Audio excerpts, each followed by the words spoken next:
Why is it that the local league doesn't have the buzz around it that you would expect from such a lucrative sport as football? Well, let's get to grips with the issues. In the studio, I have Ridwan Ibrahim Asante. Now, he has covered many Ghanaian Premier League game for Super Sports. Also here with us is a football expert, Coach DeGraft Johnson. We'll be joined on the line by Felix Sabwaje, who's an ex-Ghana international. He played for Anderlecht in Holland, and then Sam Johnson, another ex-Ghana international who played in Turkey. All of that is to come, but we'll also speak to Alfred Oku van der Poy, who has been at the center of sports for quite a while. But let's first take you to the Swiss Spirit Alisa Hotel here in Accra, where the Normalization Committee has been meeting with Ghanaian coaches and club owners to find a way of resuming the beautiful game here in Ghana. Benedict Owusu joins us on phone live from these normalization meetings with the coaches. Benedict, what can you tell us by way of update? Well, it wasn't a meeting with the coaches, it was a meeting with the club. So the 16 Premier Class as well as the Division 1 teams met the Normalization Committee this afternoon here at the Alisa Hotel. And among key things they spoke about, one, that almost all of them is taken away, is our participation in the CAF Inter-Club competitions. You know, on the 15th of October was the deadline CAF set for member associations to present their teams for both competitions, be it the CAF Champions League and the CAF Confederation Cup. That deadline elapsed in Ghana by the issue of everything that's been happening in the country with no football. We couldn't meet that deadline. So that was one of the main issues that was discussed at the meeting, that the Normalization Committee previously wrote to the Confederation of African Football seeking for an extension to probably see if a competition can be organized so we get representation. But the club as well as the committee members all agreed that we forego the participation in both the CAF Champions League as well as the CAF Confederation Cup. So as it stands, the next CAF Champions League and the Confederation Cup, no Ghanaian team will participate in that competition. Well, they also spoke about how they needed an emergency congress to address some of the issues and also look at other issues regarding Ghana football. But also they all agreed that since the Normalization Committee has been mandated by FIFA to run the day-to-day activities of the Football Association, to review the statute, so will be the same as that of FIFA before they can organize an election for us to have a president and also executive committee members. They agreed that they will use that power to the Normalization Committee to decide. A lot of things were discussed after I spoke to the chairman of the Normalization Committee, that's Dr. Kofi Amoah. He was actually very, very elated that the meeting of this nature came on here at the Alisa Hotel, where he had the opportunity to interact with the club and also get an idea of how the situation is and how each club wants the football to return in the country as soon as possible. The club also expressed satisfaction after the meeting. I spoke to Randy Abe. He represented House of Lions, also had the opportunity to speak to other representatives of the various clubs, that's Division 1 and Premier League clubs, and all of them were okay with the outcome of the meeting. And for them, they all believe that we should support the Normalization Committee. Since it's just going to be a temporary thing, they are not going to be in office on a permanent basis, but just 6 months they are supposed to, look at all the issues that I've talked about. So they hand over to the Football Association after an election is organized. Would you say there is any indication of timelines? How soon can we possibly see our league back on its feet?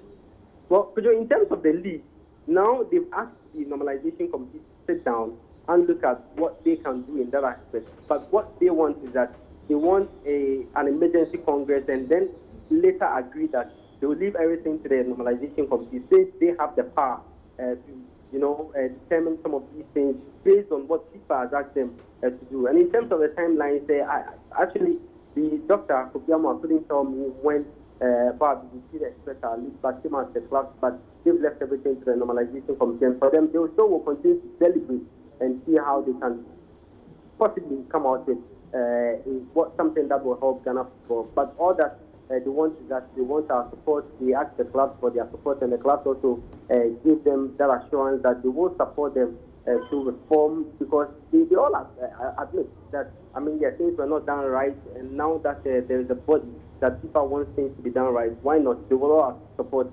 and give whatever they have in terms of ideas to the Normalization Committee, so football in this country can return to normality. Well, thank you for that, Benedict. We'll come back for more first opportunity we get. Of course, that is our correspondent there, Benedict, at the Alisa Hotel, Swiss Spirit Alisa Hotel, where the Normalization Committee continues its deliberations. But Ridwan and Coach de Graft, I've got to say, in the history of Ghanaian football, would you say there has ever been a lower point than this? Well, there's two histories, isn't there? There's pre-2000 and there's post-2000. Pre-2000, we know what happened with the Ghana, the government changes and so forth. So Ghana football was governed in a different manner. Since 2000, more freedom has come into the system, and that's when the mess has really come in. All right, people have really been taking liberties. All right, it's as simple as that. Wherever people can cut corners, they have been, and people have got positions who shouldn't have the positions. People get involved. All right, we've all played football, but not everybody who's played football knows football. Jose Mourinho, when he came to UK, that's one of the first things he said. He said, listen, there are lots of people who think they know football, but they don't. So when they come and I discuss with them, then they find out how little football they know. And this is what the difficulty is. A few people have come in, oh, me, I can do this, I can do that. And they get the position and they can't do the job. In the, how many, 10, 11 years I've been in Ghana, Ghana football has got worse rather than better. So please, can the people who have been in the realm since tell me that they actually know the job?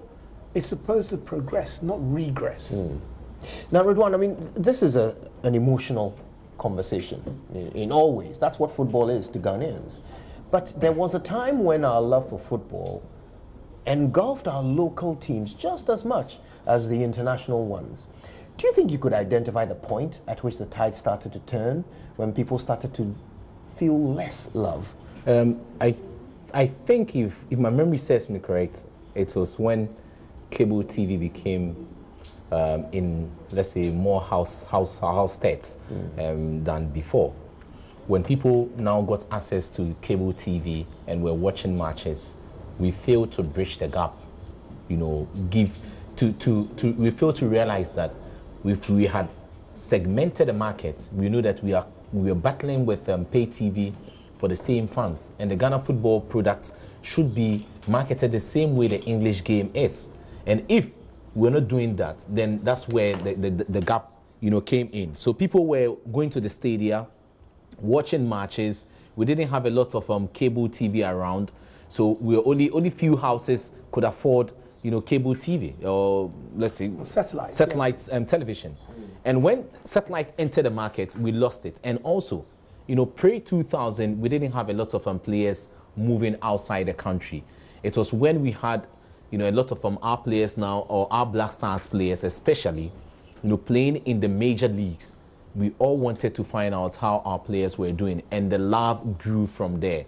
We also didn't satisfy those at home. We took the fans for granted. We didn't ensure that we marketed and took the game to them. We didn't give them the sort of facilities they needed. When they were watching matches in Europe, we didn't bridge the gap. Now we sport for choices now, and we can quickly relate. When something happens in Ghana, the first example they give you is what is happening in Europe. What we needed to do was to close the gap. So teams were still, you know, after the league had run for some time, we'll go to the boardroom and pick points from there. The whole scuffle and litigation issues, the league not starting on time, almost every time people were halting the machine. And it was not happening. You know, you could foretell when the league was going to start in Europe, you know, even when the season hadn't ended. And that was it. There was a proper plan. So but we didn't plan for anything, and we took it for granted. Would you say then that perhaps we loved our football when we had nothing to compare it to? We still love our football. We still love our football, and the market is still there. But the market has changed, as Redwan has just said. But the people within the game, all right, they haven't recognized, there's no market research. And they have not realized that the clubs themselves, right? When I was at Hazakas, for instance, a lot of the school children, We didn't see them on the Saturday. The club had nothing to do with the schools, for example. Now, say 10 years ago, at the time, 2006, 2007, 12 years now, say we were in the schools, the 5, 6, 7-year-olds, going into the schools, getting them interested, coaching them, and being involved with them. How old would they be now? Would they not be the market now? Yeah. You see? So you've got to invest to reap the benefits. But there's no investment. They're looking at football in the old way. 3 points. Yes, You're looking 3 at football, points. 3 points. And as you said, when people had nothing more to do, all right? So it's not that people have gone off football. They've got other things to do. So you've got to work harder to entice them. bridge this gap. In parentheses to what Coach De Graaf has said, Kojo, listen, we are Africans. On the weekend, we are occupied. How many weddings do you go on a weekend? Too many. Yes. In Europe, how many weddings do they go for? Or funerals? Once every 3 months or whatever. Yeah. So why don't you study the markets and see these are the characteristics of the Ghanaian football, fan. He'll go for holiday. He'll go for weddings like 2, 3. So why do we still have to play our games at 3 o'clock to rival social activities? Why don't we channel it somewhere and say, let's play our matches? Okay, let's give it on a Friday. Yes. Friday night. Why don't you play all our matches on Friday? If you go to South Africa, they're playing matches, Wednesday, Thursday, Friday. Yes, exactly. In Egypt, the same thing. Wednesday, Thursday, Friday. Why are we still stuck to Saturday and Sunday when we know that we cannot get, the fans in the stadium? Because yes, when Kojo is married, I will sacrifice as Toko and go for your wedding. Oh, because of how we are. No, it's because of how we are linked. Yes, in that score. Yeah. So why don't you do research and say times have changed? Do you know why La Liga matches are played at night? Have you found out? It's because the Spanish they go out at night. At night. Yes. For dinner. Yes. He will call you. Okay, Kojo, where are you? Let's meet. Dinner is at 8. Yes. So they have to play their matches to meet the culture of the people. The Spanish are very Arabic in their. Yes. So play your football or organize your football, market your football according to the culture of the people. Yes. It's not about this expose, somebody is corrupt, and that's what will bring the people to the stadium. No. If you don't meet the demands, and you see, it's because Ghana football's problem. Kojo, let me sound a bit, technical.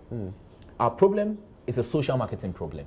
What I mean by social marketing problem is that it's all about social change. We are trying to use a commercial marketing principle to solve a social marketing problem. If it's a social marketing problem, a social marketing problem, you can't use commercial marketing to deal with it. Because commercial marketing is all about profits, social marketing is all about behavior and behavioral change. So if somebody is unwilling to change, you are saying, let's reduce HIV/AIDS.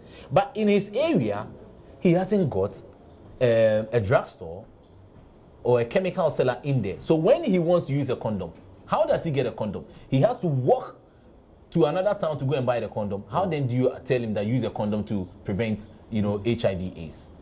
Those are the issues. We have to look, why are people not going to the stadium? Have you done a research? And market intelligence is good. And let's forget about this sales-oriented marketing and do more of a market-oriented market. So who should be leading this effort? Should it be the clubs? Should it be the FA, which currently doesn't exist? Or, who should be the one moving thought in this direction? It's a multi-prong. It's a multi-prong attack.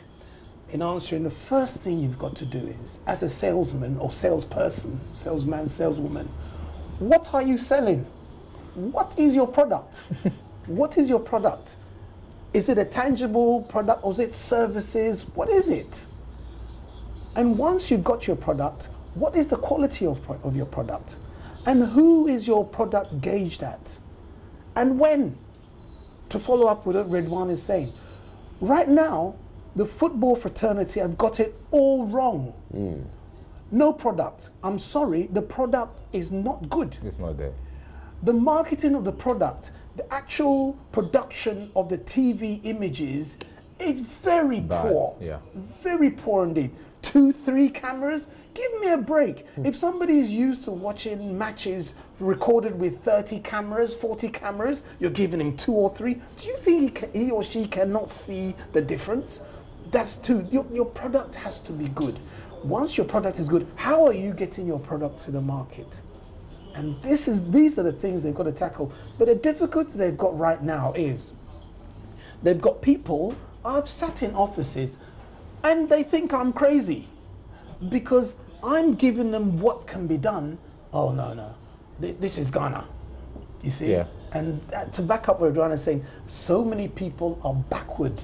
They're trying to tackle a situation with the wrong tools. You know, let me just cut in here. You know, when we were with SuperSport, we decided to instruct Kumasi Asante Kotoko because we are involved in the fixing of the games. We told them, see, on Friday nights, Kumasi is not like Accra. You have more of the businesses there are more to do with sole proprietorship business and stuff like that. Not like Accra where you have people working in multinationals or there's companies whereby they will not be given time.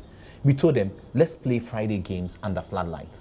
It took us, it was hell for them to admit. At a point in time, even a club owner told us that, hey, before SuperSport, in Cape Coast, when we needed elevations for the camera to get clearer pictures, because you're going to do an 8-camera production, and you see people just don't understand TV. When a TV production team is supposed to be at your venue, and a club chairman, you supervise, an articulated track to park just at the entrance of the stadium to prevent the TV crew because you are scared that when it's a live game, the referee cannot cheat their away team. And so everybody's afraid of live broadcast. So can I come back to your question? It's multi-pronged. Redwan has just highlighted the difficulty with the clubs. The clubs themselves are not fit to have packed stadiums like you get in Europe because they don't have the setup. A lot of the owners themselves, from what I've been hearing, this is not the first time I've heard clubs, when SuperSport arrive, they say, oh, today you're not doing any filming today. How? You see, that should not be a case. So that's one. The clubs themselves are really thwarting their own efforts. One. And two, the FA themselves have to actually apply different strategies. It's as simple as that. So it's the two problems, and both are failing. No, coach, you see, the FA and the clubs, we can't separate the two. The clubs make up the FA. And it's like friends taking decisions. Nobody was bold, or nobody is bold enough to stand up and say, apologies, I missed that point. Yes, we are PS, but let's review ourselves. The sort of peer review was not coming. So the clubs will take a decision. He goes, he misbehaves. Let's apply the rules. The FA chairman, the executive committee people are afraid, if we apply the rules, next time he'll go against me. There's that conflict of interest as well, isn't there? Well, let's bring two more people into the conversation. We're very excited to have Sam Johnson, who played international football in Turkey. Also on the phone lines, Felix Abuaje, ex-Ghanaian international. He played for Anderlecht in Holland. Gentlemen, thank you both for joining us. Good afternoon.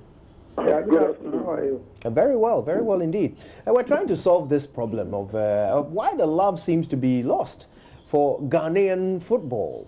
But I want to start with you, Sam. In Turkey, the league is vibrant as you can imagine.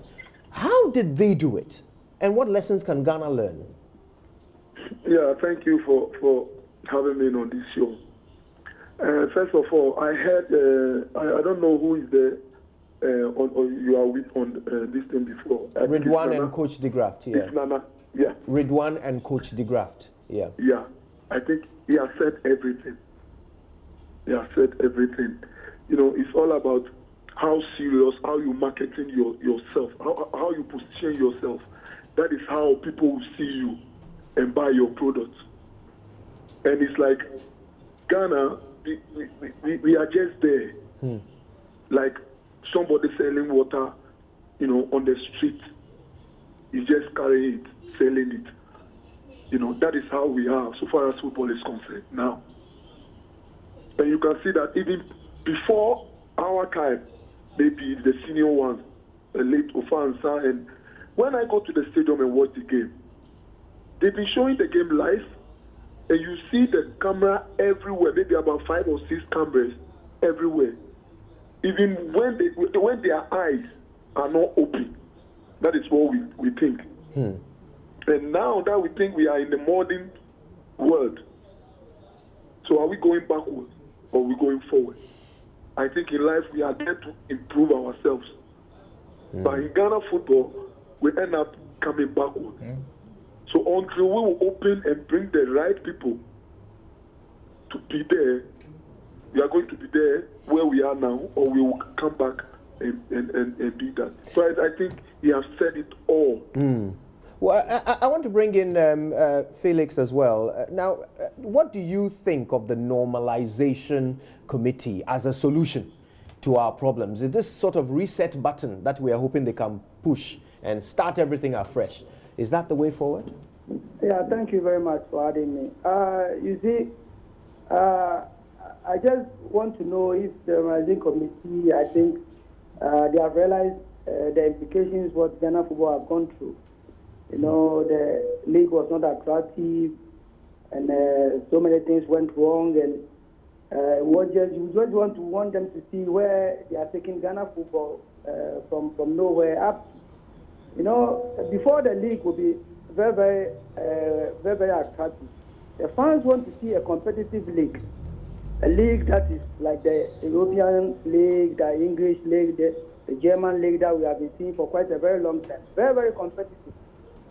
The fans are just there. They want to see the competitive league that when you win on a fair play, but not league that will be so much. The other club will the other matches to him. A compromised league, which I think in the end, the league, the results will be very determined before we go to our field of play. So you're talking about corruption, right? Yeah, that's not that is not the league that we want. But isn't there corruption everywhere? I'm sure in every league you find a little bit of corruption here and there. Yeah, we see a whole lot of corruption in the league, and but we don't want to see a compromised league, which I think will derail the fans, the love for the fans, how they will be coming to the stadium. You know, it's not proper. You know, for the past 5 or 6 years, our league has been corrupt. You know, very corrupt that the fans even don't want to go to the stadium. Why? Simply because the league are not very competitively. You see, when the fans see that 2 or 3 matches are very competitively, the league is being played very serious, and you know they will have the love to come and watch games. But this is the situation for the past 5 years. Even the champions who wins the league, you know, he doesn't win it on a fair play. Even our goalkeeper, who wins our top scorer, he scored maybe 10 goals with a whole lot of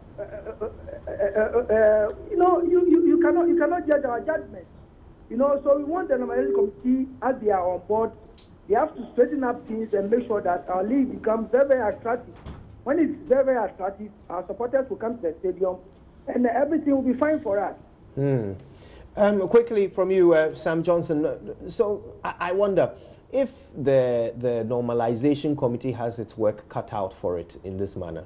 Are we right to place our hope in it, or should we look for some other alternative to solve the problem? One thing is that they are keeping so long. And while they are keeping so long, some people also can be behind them and manipulate them. What I think they have to do, like my brother was saying, they need to put things in place. Football rules is simple. That's why I can go to Turkey and play football. That's why I can go to Brazil and play football, which I don't understand their language. Football language is very simple. So the rules is just straightforward. If you do this, this is what is going to happen to you. If you do that, this is what is going to happen to you. Straight away. But here, there is a lot of consideration. Oh, this one is, oh, you can do it to Kojo, but Kwame is my friend, so, you know, let's do it this way. And then they try to massage somebody, they try to hit somebody. And that is what is bringing the problems more. And like, what happens? Why the Normalization Committee comes in? They know the rules are there for them to follow. Either they are adding it so that they will make it tough for somebody to come there. When you are coming there, you know that if you do this, this is what is going to happen. Where is the, this thing that governing the football in Ghana? if the referee made a mistake, if any official give bribe, if any team give bribe, like, no, what are the punishments that those people are going to get? We need to put all this thing across so that everybody knows, the football lovers, the fans, everybody knows that excuse me, everybody knows that if somebody did that, this is the punishment. So when you hear that, or you have the proof that this one did this, everybody knows the kind of punishment the person is going to get. Right.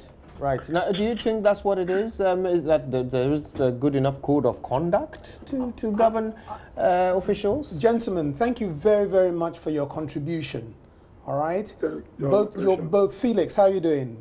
Yeah, Coach I'm very, DeGraft. very fine. Yes, cool. Very fine. Your contribution has been straightforward, enlightening, all right, and not hiding anything. And this is what Ghana football needs. There's too much being done under the table, and that's what's got to stop.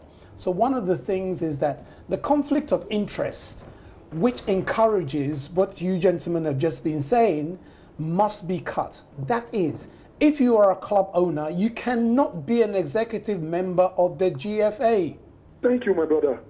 You cannot be. There's no way you can be a normal human being and avoid that conflict of interest, especially with that power of what, you know what, the money, the dollars. Yeah. That will push most people, 99% of people, to make that conflict of interest dangerous for everybody. So that must be cut out.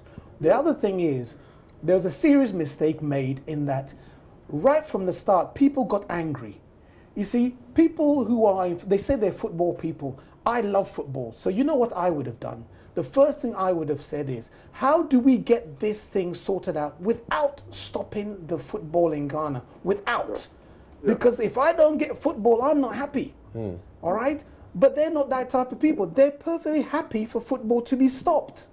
And that is wrong. So as far as I'm concerned, the football within the next 4 weeks, by the end of November, for me, if the Normalization Committee wants to do their job, people like Felix and other people who have to be brought in to kick that league off by the end of November. While the league is running, all this normalization business can be sorted out. To expect the nation to go without football until March, May, it's crazy. It just does not make sense. So as far as I'm concerned, the Normalization Committee is mixing one big factor. That's the football factor, the football players factor.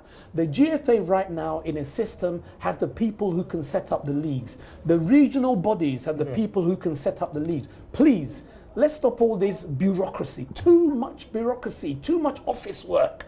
Let's get down to what this whole thing is about. It's about football. So by the end of November, for me to really respect what is happening now, football, all the leagues must be kicked off by the end of November. Failure of that, for me, I would lose trust in the whole of this normalization business.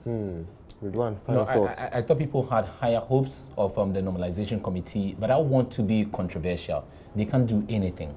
They can't do anything because they will still work with the clubs, and the clubs, if they've not come to that realization concept that, hey, we messed up, we have to change, we have to turn a new leaf, we have to get football back on track, and we play to the gallery. We play to the gallery with the Anas expose, we play to the gallery with the formation of the Normalization Committee, and we are still playing to the gallery. What happened at the media interaction? They play to the gallery. And today, they are saying we shouldn't play in Africa. We don't have any representative from Africa. So it's like we killed a snake with a mortar or a shelling. You know, we use Air Force plane to kill a snake. You know, there was corruption. So is it the first time in Belgium? Yes, the FA Secretariat has been raided. But have they stopped the Have they Belgian stopped the league? league? Is the Belgian league going to stop? No, it is not We going are to not stop. serious. Because they are football people in there doing the football business. So the president of the FA, whoever, the executives, they can be moved on. But there's the machinery. It's like, I think Augustine Felix said, look, basically, football is simple. Let's stick to the simple rules of the game. But people try to add words to those rules. No, read those words as they are. Exactly. And you see, Kojo, before I go on, in political marketing, they are saying they are treating the voter as a consumer. But why in our football we don't want to treat the fan as a consumer? Yes, of a product. Of a product. Yes. In political marketing, they are now comparing consumerism Yes. and the voter. Exactly. And they are researching into that, coming out with strategies, how political marketing strategies or political strategies. Politics is the will say, product. no, this is a product. Yeah, No, you're your candidate is a selling it. product. Yeah. What sort of strategy do we use? How do we satisfy this voter who is a consumer?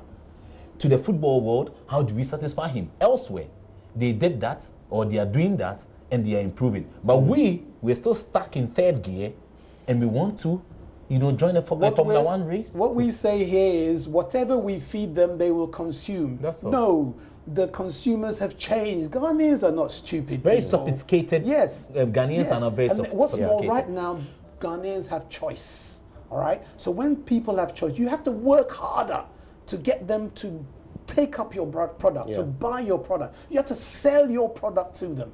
And to do that, you have to, first place, have a quality product for them. And that's what you must do, and this is what's missing.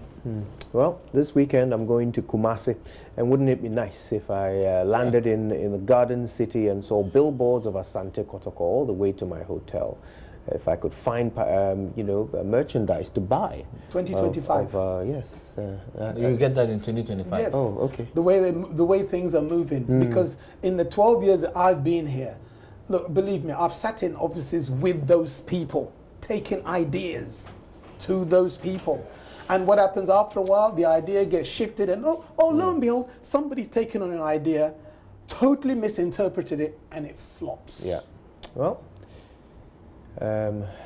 we're joined on the phone by Dr. Kobi Mensah from University of Ghana Business School, because we want to take this thing seriously. We want to look at the business of football. How do we keep the love alive and keep the bank account in the black? Doc, thank you for your time. Hey, thank you for having me. And hi to Ridwan and you guys. Yes, Doc, this is a surprise. That's my political They're very marketing lecture. excited to have you join us, and so am I actually. Dr. Kobi Mensah is an ABSU, so. Oh, okay. Yeah.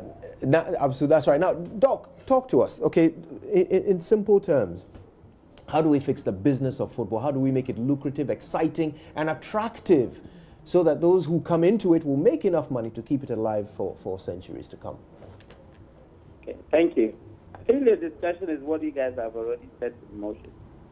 Basically, industries of success have realized, the power of the consumer. If you look at the five forces, we say that we're looking at the bargaining power of the consumer. Now the consumer takes the center stage. Now, when you look at football, for example, we're looking at the fan base, and we're looking at the general supporters or the general people.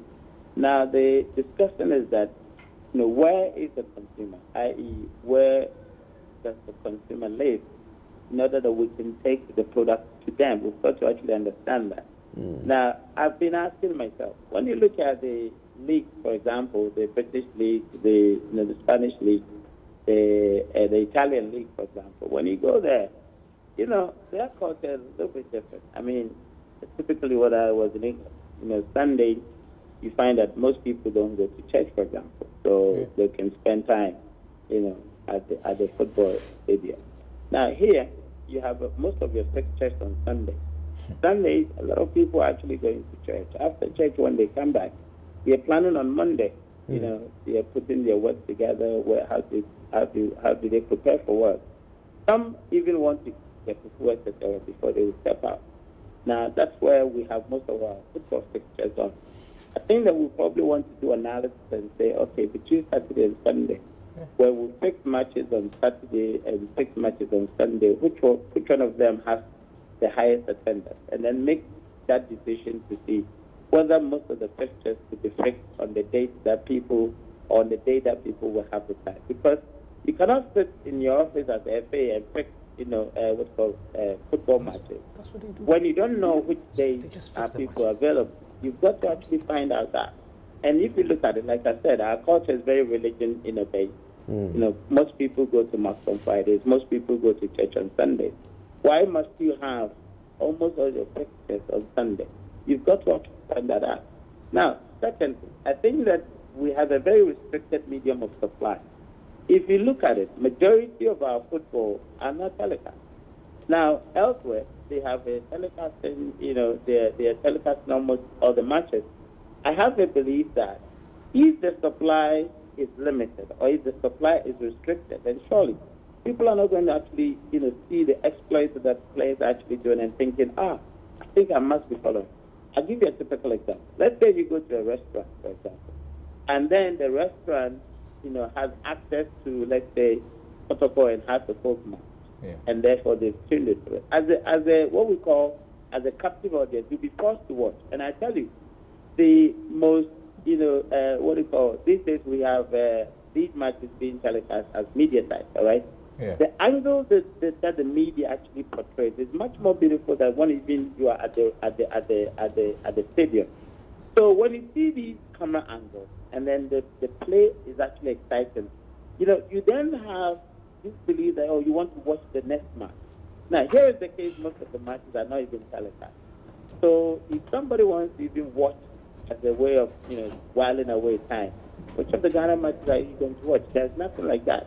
Which means that the restriction on the medium of supply is also impacting on, people becoming aware of the Ghanaian, league and how beautiful it is, if it is even beautiful, if people are actually showing exploits. We don't have access to it. The only access you have is to go to the stadium. And like I said, most people by Sunday, they are planning for Monday, Yeah. So I think that these two issues must be looked at critically. Of course, we'll come to the idea that the branding of our, football. I mean, right. We don't even have players who actually. Let's talk about the branding, Doc, because it's occurred to me that, like every product, we have to aim it at a certain market. We have to attach a certain promise to it.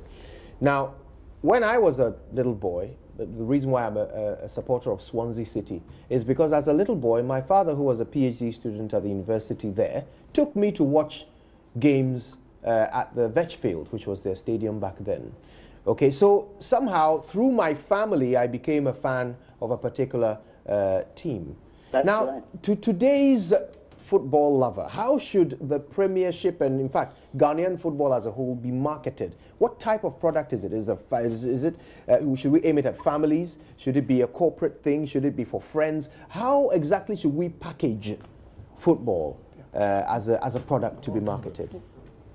That's correct. I mean, just like you said, if you take a typical product and we're looking at segmentation, you're looking at the individual segment and what you're looking at, from the product itself. If you take a typical family, the family they have, football is a socialization, all right? So you go out there with your child and your friends, and it's bonded. Now, we don't actually have those things. We don't actually, look at it from that perspective. From our social perspective, majority of parents are not actually going out with their children. Usually dads actually go out without necessarily, asking for you or for you to follow them. So we have these kind of peculiar issues. So you want to ask yourself, as a football team, how do you segment the Ghanaian market? And how do you even encourage family participation, for example, where in England you have a family ticket, you have a group ticket, you have maybe a club ticket, etc.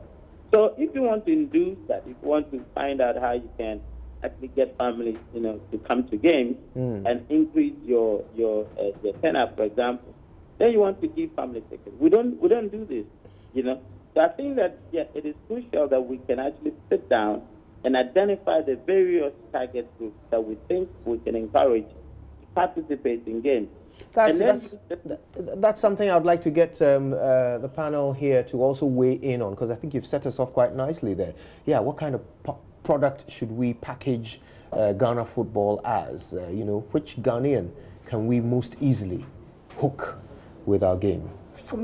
I've mentioned about going into the schools from a very early age. And the children that we visited 12 years ago, they will now be adults. You've just mentioned how, you've backed me up with your Swansea City story, you see. But the main thing is, you must have a product to market. This is the problem. The problem in Ghana, the main problem is the product is poor. That's my point. All right. If you make a biscuit, I won't name the biscuit, but there was an award-winning biscuit in the UK. It was so tasty, it marketed itself. So what people did then, when you go out, you get free packs of these biscuits, and 80 to 90% of the people who got the free packs went to the shop and bought those biscuits. To the specifics, to the specifics, the product he's talking about is everything in whole. It comes with the labeling, with the pitch, Yes. the quality of players, Thank you. the coaches, the jersey, the quality of jersey they wear is also a big issue, can be an issue. And as the doc said, the TV The coverage. TV coverage. So that is the product. That's the right. product is the indices. We have a lot. It's just not one index to say this is a product. No, everything boxed together becomes the product. Yeah. Now, when they watch and they see they are playing on good pitches, passes are fluid, even referee mistake. See, in Minimum. Europe, they are trying to bring in measures, statistics. Yes. They are bringing together agencies to calculate number of shots, free kick, penalty spots, the history, and the records. If we don't have the records, immediately a goal is scored, they just go into the database and they say this is the league's 200th goal. What we have in Ghana is that we have individuals who are keeping records on the league. records, right? Keeping records for the league body, organizing body. Oh. Records. See, we brought the Player of the Month idea. And I'm saying we, with the Super Sports team, we did a fair shoot with the player involved. We did a nice documentary, just about 5 minutes. And that is part of the product. And if I play it to you now, you'll be amazed with the quality of that interview and the presentation. The POB took over. We don't know how it went. And we said, let us have a criteria. How is a player voted for Player of the Month? You, after the end of the game, they call this coach, who is your best player? They call this other coach, who is your... No! Assign somebody to it. He defends his choice. I'm selecting him because of his technical IQ, his passing, his ability to win a game, his ability to deny his team from losing. All those stuff must come in play. When you have all that part of the product branded properly, then we say we have a product. And let me tell you, why do you think people are watching Kunkum Baja from our station, Adum FM? It's because they know at 7 o'clock, Kunkum Baja is on. If it's 3 o'clock and the match is not shown, why is it delayed? Because people say, House of Folk people sprinkle something on their What's face. more, when they watch Kunkum Bajia, they enjoy it. This is what I'm talking about. You see, you must have a product that people enjoy consuming, whether it's visual, whether it's food, the product. And if you don't have that product, what are you branding? See, to the extent that people thought when Kunkum Baja started airing, people thought they were Indians who had learned Tree and were speaking in Tree. That's how convincing it was, right? Yeah. So I guess what you're saying is the product needs to be good before you can market it. Thank you. And what you are saying is that this is what we need to do to make the product good. They said a good way to market a bad product is by advertising it. So we want to advertise a bad product, and you know what it does? You kill the product. Kill it. Yeah, yeah. Now, Dr. Mensah, at the moment there is no league whatsoever. Obviously, with a massive cost to the industry and all the associated industries around football. So, going forward, do you expect that there should be more of government putting in place some of these solutions we've talked about, or are the private football owners do they have the capacity to revive this of their own steam? Correct. Now, let me even make an observation before we come. Now, if somebody is going to a football match, you're thinking about spending almost about, 2-3 hours there, or maximum, let's say, 5 hours. Now, if you look at support systems, for example, toilets or restrooms, now, somebody going to stay there for that long, even with children, for example. Yeah. And we know the state of these support systems at our pitches, at our football stadium. Certainly, a lot of people are going to be put off by it. Now, we have also a perception that at football stadium, majority of times there is, rowdiness, there is, all this. How do we put security measures in place that can actually gradually change people's perception that there could be, riots, taking place, etc. We need to solve it. And I think that it behoves on the private, football owners to do that investment. Look, when we talk about government is not going to put money in there because government priority is far more than, sports. They will tell you that sports is not one thing that they think about. Honestly, even if you do a survey now, I'm not sure the populace are actually going to back sports as the number one priority. So government will put money in that. And the investment must come from the private, football owners to make sure that they can make the league attractive for corporate people to start sponsoring that. Right. If you don't make that investment, you're not going to get any sponsor. I want to say a big thank you to you, Dr. Kobe Mensah of the University of Ghana Business School. Also, Thank big you for thanks. having me. Thank you too. Also, big thanks to Sam Johnson and, of course, Felix, who joined us earlier and certainly enlightened us. And I can't thank you enough, Coach de Graft and Ridwan. We need to fix this. We need a product, right? Yeah. We need a Definitely. product. So let's hope that this conversation is the first of many that leads us to back to the glory days. And of let's Ghana hope we football. don't just talk, but we actually walk. Yeah, That's very important. indeed, indeed. Thank you both. Thank you both. Thank you.